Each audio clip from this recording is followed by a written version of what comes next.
E tendo nascido Jesus em Belém da Judéia, no tempo do rei Herodes, eis que os magos vieram do Oriente a Jerusalém, dizendo: onde está aquele que é nascido rei dos judeus? Porque vimos a sua estrela no Oriente e viemos adorá-lo. E o rei Herodes, ouvindo isto, perturbou-se, e toda Jerusalém com ele. E congregado todos os príncipes dos sacerdotes e os escribas do povo, perguntou-lhes onde havia de nascer o Cristo. E eles disseram: em Belém da Judéia, porque assim está escrito pelo profeta.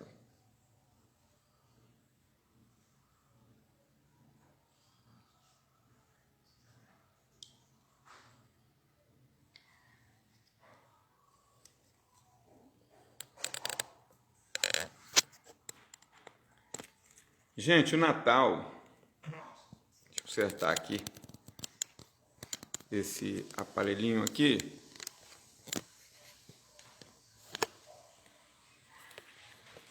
O Natal aconteceu, fizemos as festas, fizemos as comemorações. Glória a Deus, como disseram os anjos, nas maiores alturas. Não importa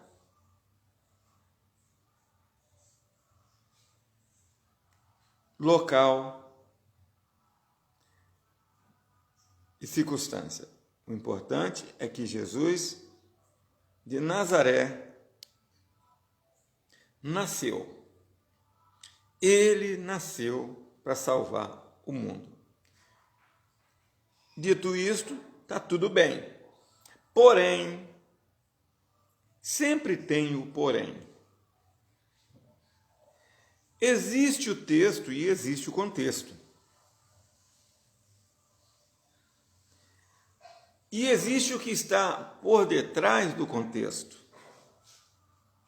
Acontece que os europeus quiseram trazer uma visão ariana do nascimento de Cristo. Botaram um Jesus de olhos azuis, loiro,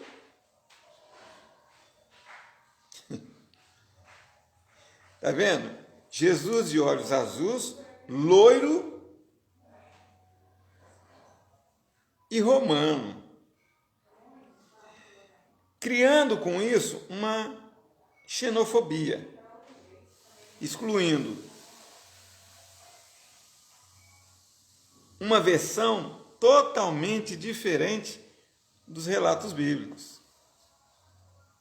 Porque a Bíblia,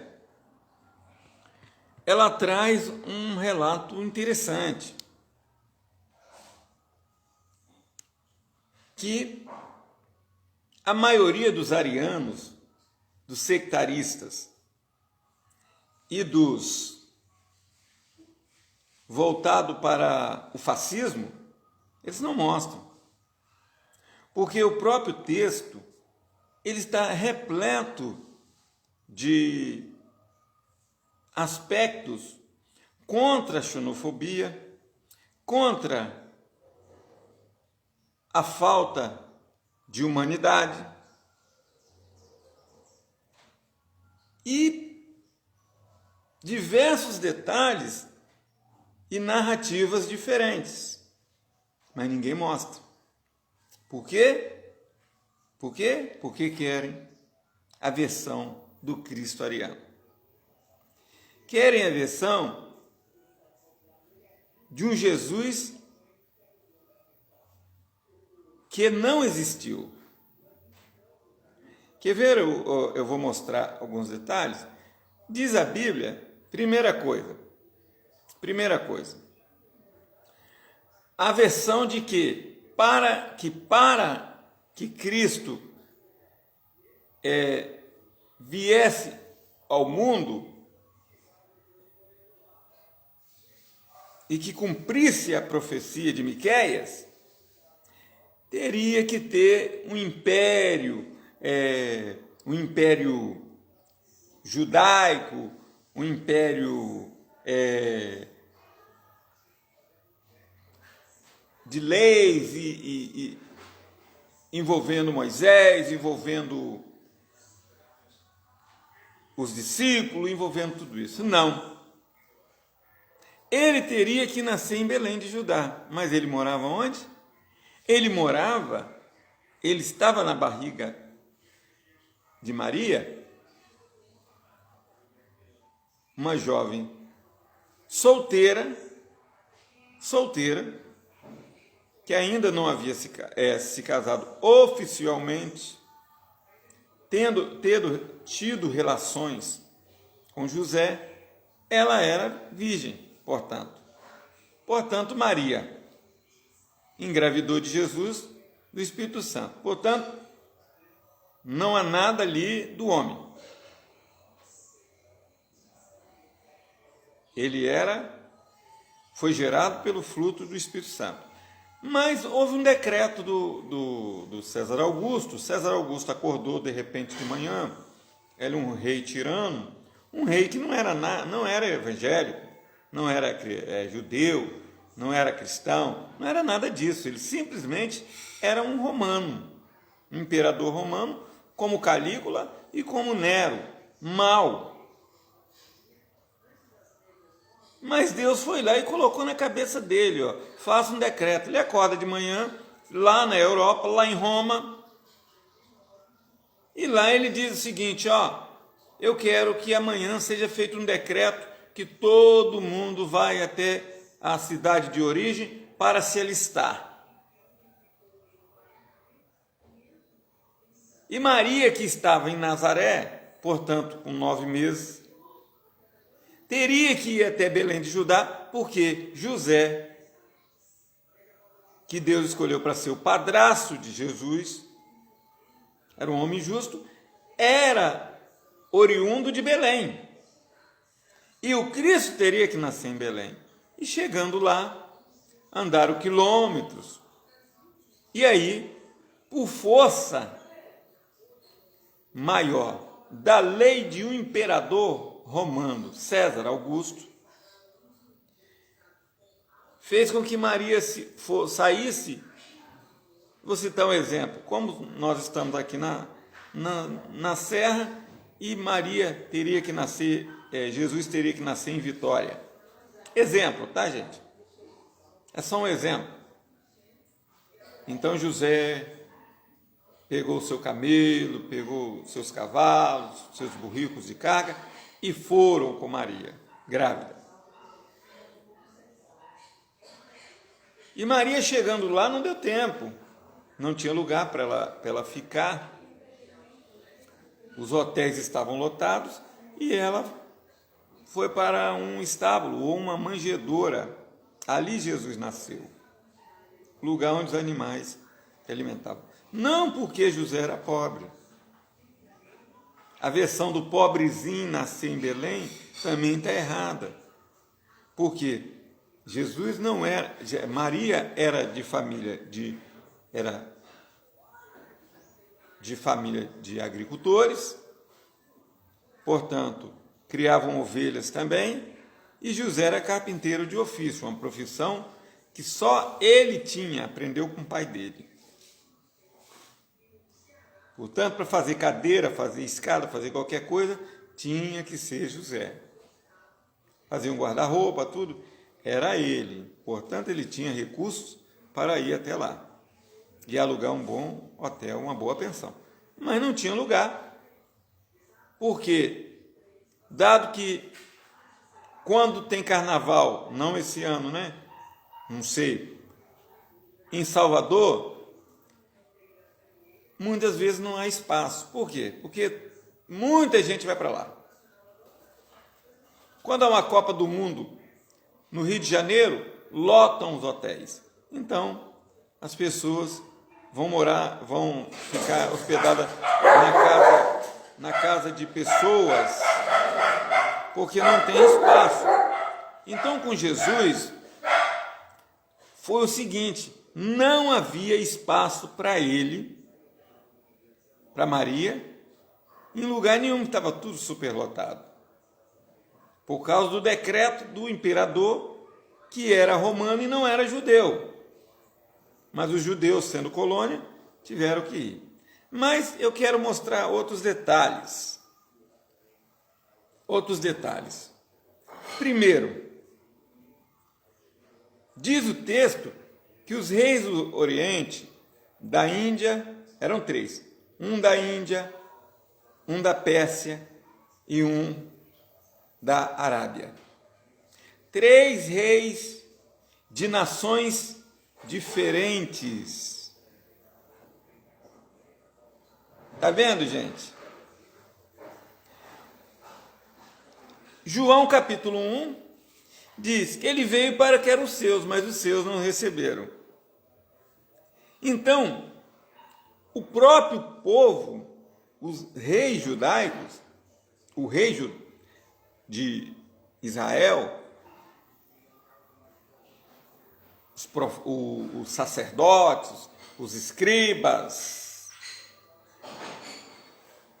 os herodianos, os zelotes, que seriam nacionalistas, ninguém veio. Olha aí onde Deus não aceita xenofobia. Vieram magos de outra religião, que não era a religião judaica. Eles seguiram uma estrela. E falaram: ó, a estrela está apontando o caminho. Eles seguiam a estrela, gente. Que, segundo a visão moderna dessa semana, seria um alinhamento entre Saturno e Júpiter. Apareceu aí na televisão. Como eles estudavam as estrelas, eles foram lá. Um indiano, um persa e um árabe. Olha aí. Onde é que há espaço para xenofobia nisso aí? Outra coisa, discriminação religiosa. Eles eram de outra religião, eles eram magos, vieram trazer presentes para Jesus. Mas os judeus não vieram. Eles estavam aquém. Eles precisaram ser despertados por anjos para saber que Jesus havia nascido. Senão eles nem saberiam. Quer dizer, aqueles que tinham os oráculos da fé, os oráculos do Velho Testamento, os profetas, milhares de profecias, não entenderam nada. E aí outro detalhe, Maria, Herodes, que era o rei, portanto político, portanto o mandatário político de Belém, da cidade de Belém, ele fica preocupado quando os reis magos procurando encontrar Jesus, dizem: ó, nós viemos adorar. Foram adorar quem? É o político, é o rei. Viemos adorar que é o Senhor, o novo rei que nasceu. E ele quem é? E ele ficou preocupado politicamente. E aí ele mandou dar uma ordem. Seguindo as orientações dos magos, ele mandou dar uma ordem para que matasse 2.000 infantes. Houve um genocídio, gente. provocado pelo político chamado Herodes. Ele disse: olha, tem que matar esse menino. E ele, não sabendo quem era, porque os reis saíram por outro caminho, levaram os presentes, incenso e mirra e ouro, e fugiram por outro caminho. E aí, o anjo diz para Maria e para José pegarem o menino, embalarem ele no paninho, né? Pegar o seu burrico e ir para onde? Para onde eles iriam, gente? Olha aí, de novo. Iriam para o Egito, povo inimigo de Israel, que desde a época de Moisés, quando o faraó foi envergonhado, não engoliu muito Israel. Mas Deus, vocês vão para o Egito. E quando lá no livro de Êxodo diz, e também Miqueias diz, que trarei o meu filho do Egito, está dizendo, é um paralelismo hebraico, onde se tiraria Israel do Egito, mas também Deus traria o filho dele do Egito. O filho dele era Jesus. Porque Jesus secretamente foi morar no Egito. Ou seja, em vez dele ficar em Belém de Judá, Jerusalém, que era a cidade dos profetas, dos sacerdotes, dos levitas e dos reis, Belém, portanto, cidade do rei Davi, não, ele foi para o Egito, fugido. Uma jovem grávida, que ainda não tinha conhecido seu marido, sai do meio urbano religioso e vai para um outro lugar, distante. E ali não há nenhum tipo de xenofobia. Por quê? Porque através do ouro, da mirra e do incenso, que outros estrangeiros trouxeram para Jesus, não foi judeu, não.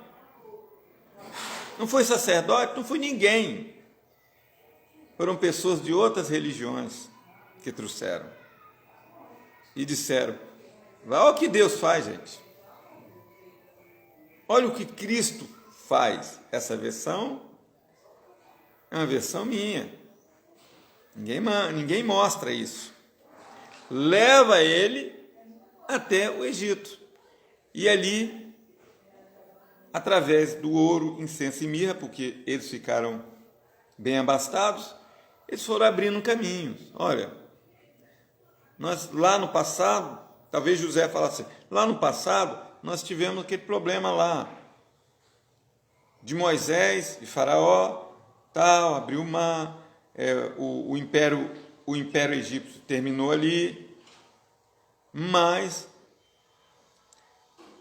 eu tenho ouro aqui, eu tenho prata, eu tenho isso, eu tenho mirra, e eu gostaria de morar aqui e ficar muito tempo aqui. Então Jesus secretamente ficou no Egito, porque Herodes era capaz de mandar um esquadrão,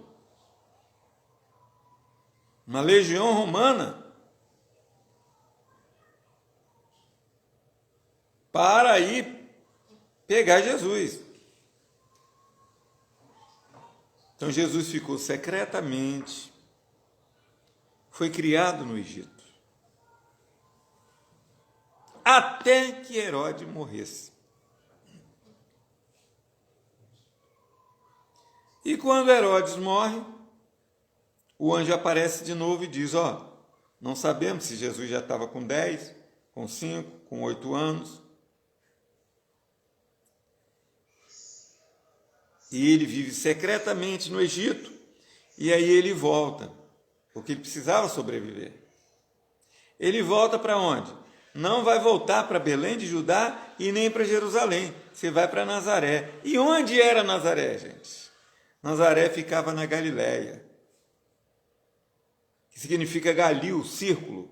Era um círculo que o povo de Jerusalém e o povo de Belém não aceitavam. O pessoal da Judéia não aceitava. Aqueles samaritanos, aqueles galileus, aquele povo de Cafarnaum, um povo misturado, um povo que negro casa com branco, um povo que grego casa com romano, e judeu casa com romano, grego casa com judeu, então é um povo misturado. Não é uma raça depurada, portanto, não é uma raça ariana. Não é uma raça platônica. Está vendo, gente?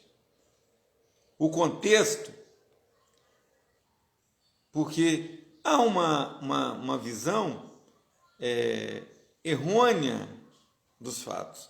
Eu até conheço um pastor que, quando eu estava em Barcelona, ele tinha uma igreja e de vez em quando ele me convidava para ir na igreja dele. Ele queria que eu fosse para a igreja dele, porque ele achava que a minha igreja não salvava. Eu era da igreja metodista. E um dia eu resolvi sair na rua de chapéu na cabeça. E ele, passando por mim, ele gritou: "Homem, você está desviado, homem!" Eu era bispo e ele era pastor. "Homem," eu já era bispo.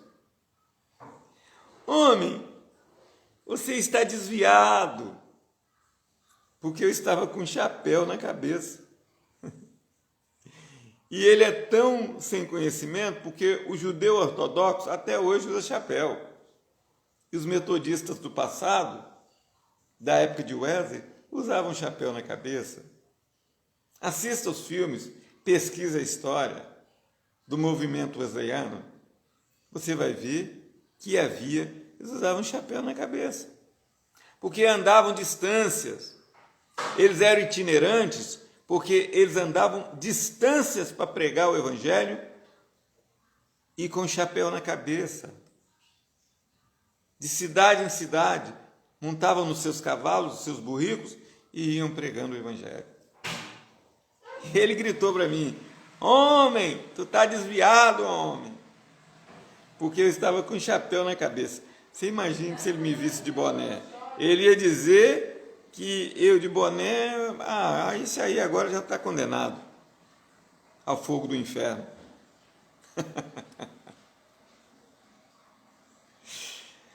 Gente, a falta de compreensão do contexto, do texto e do contexto histórico faz essas coisas. Aí, quando Jesus volta, José, Maria e Jesus, volta do Egito, aquela família, é como se Deus falasse assim: não vai para o centro urbano, não vai para Jerusalém, não vai para Belém de Judá, porque lá em Belém de Judá estava ainda Herodes, o filho, porque o pai já havia morrido, mas ele sabia da história, que o pai deve ter contado: se um dia um tal de Jesus aparecer por aqui, mata ele, porque ele quer ser o rei, ele quer tomar o trono, ele quer ser o líder político de Belém, de Judá. Em Jerusalém estavam os fariseus, escribas e sacerdotes, que sentavam no trono de Moisés, como se eles próprios fossem o Moisés. Só que tudo isso para oprimir o povo e roubar dinheiro do povo. Era essa a visão deles. Tanto que quando Jesus, já homem, foi lá e repreendeu, revirou o templo, porque se Jesus vai para lá, enfrentaria outro problema. E para onde Deus manda Jesus voltar? Para Nazaré, para Galiléia. E depois, saindo de Nazaré, ele vai para Cafarnaum, ele vai até a Decápolis, região grega, ele vai até Naim, ele vai até Betânia. Então, ele vai seguindo o caminho do Galil, da Galiléia. Ele prega no mar da Galiléia, que era o lago de Tiberíades, o mar da Galiléia, lago de Tiberíades, o lago que era um lago de grande proporção, chamado de mar de Tiberíades, mar da Galiléia. Ele vai no caminho oposto. Ele deixa lá Jerusalém dos ricos e falsos religiosos. Deixa Belém de Judá do rei ganancioso, que queria o poder político a qualquer preço, ao ponto de mandar matar 2.000 crianças. Um genocídio. A profecia dizia: Raquel chorando pelos seus filhos, grande lamento. O profeta Jeremias diz: grande lamento em Belém. Raquel chora os seus filhos porque já não existem mais. As mulheres choravam, clamavam, porque Herodes, no intuito de matar Jesus, matou todas as crianças. Mas tinha que se cumprir ali. Mas Jesus não ficou ali. Tanto que quando ele se referiu a Jesus, lá em Belém, lá em Jerusalém, o jovem Galileu. Ele não é belemita, não. Ele teria que ser chamado de belemita, porque Belém era a terra de José e a terra de Davi, portanto a terra dos reis, e ele era rei, por direito. Mas não, é o homem lá de Nazaré. Esse homem de Nazaré anda por aí tudo, curando pessoas, expulsando demônios, pregando uma nova doutrina.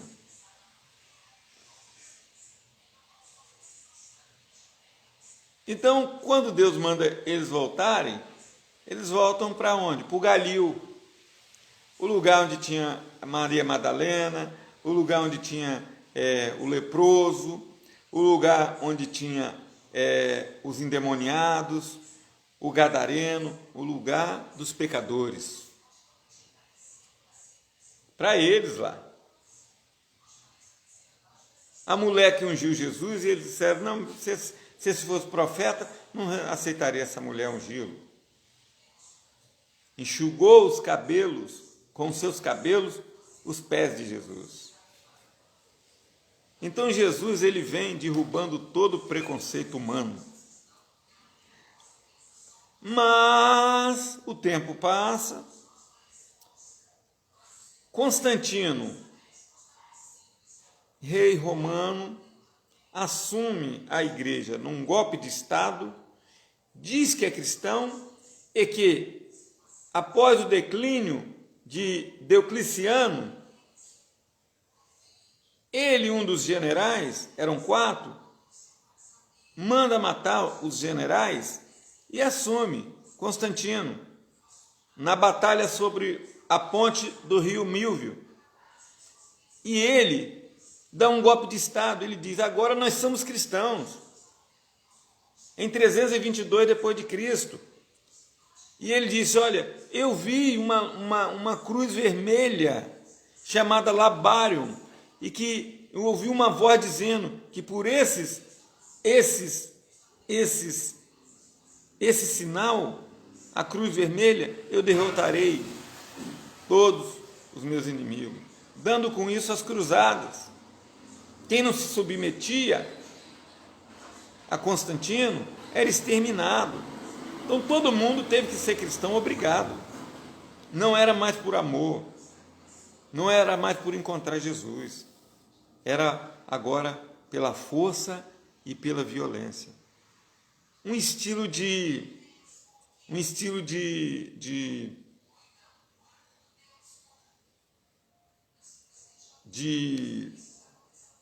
xiita, um grupo de xiita, um estilo de homem-bomba. Que se você não for cristão, nós vamos amarrar uma bomba e vamos explodir tudo. Vocês estão me entendendo, né, gente?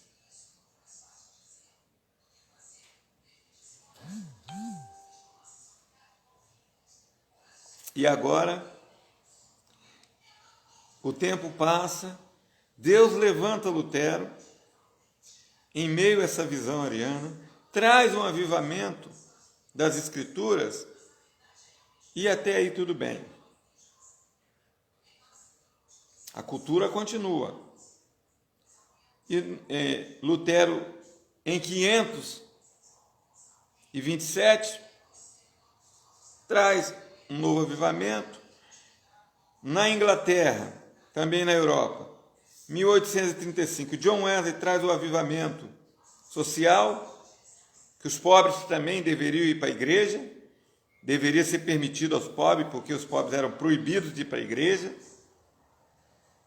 e que Jesus ensinou isso.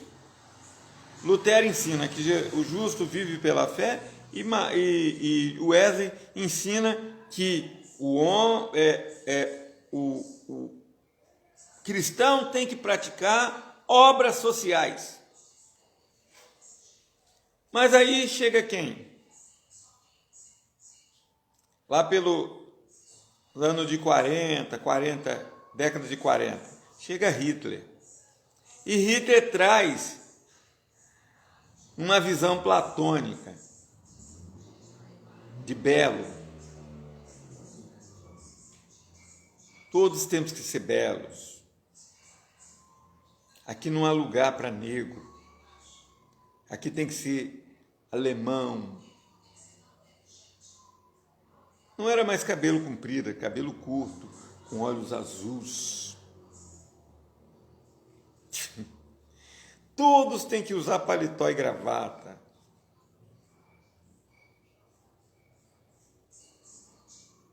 E agora quem é vítima do genocídio são os negros, os judeus. Por quê? Porque judeu era um povo também, tinha essa vantagem, era guerreiro. Então agora eram os judeus. Então, gente, o genocídio, o genocista, a pessoa que prega o apartheid, a pessoa que prega uma religiosidade, ele sempre escolhe alguém.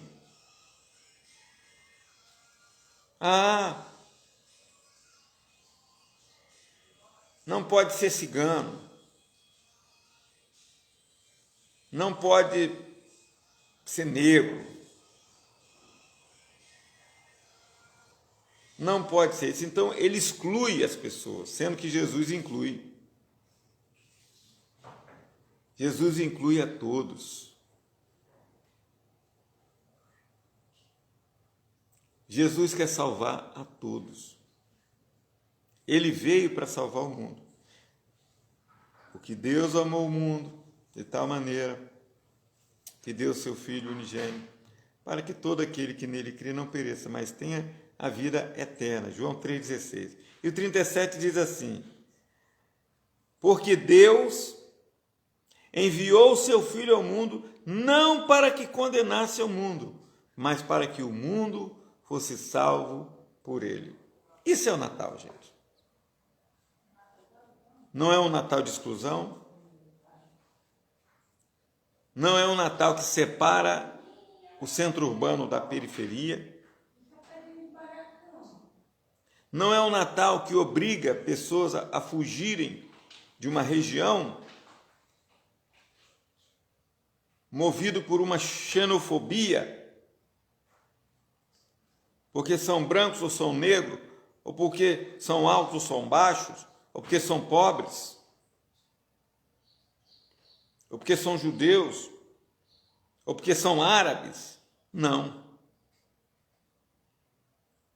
O Natal, ele é a grande comemoração. Ele é o grande movimento contracultural. Ele é a apoteose, chamada pelos gregos. Algo que não é da terra, algo que veio do céu. Algo que é um divisor de água. Antes de Cristo, depois de Cristo. Antes de Cristo era de um jeito, depois de Cristo a coisa muda. Com Cristo,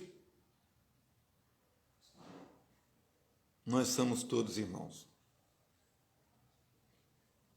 Que Deus te abençoe e que você receba esse Cristo que inclui e não exclui e quer te abençoar.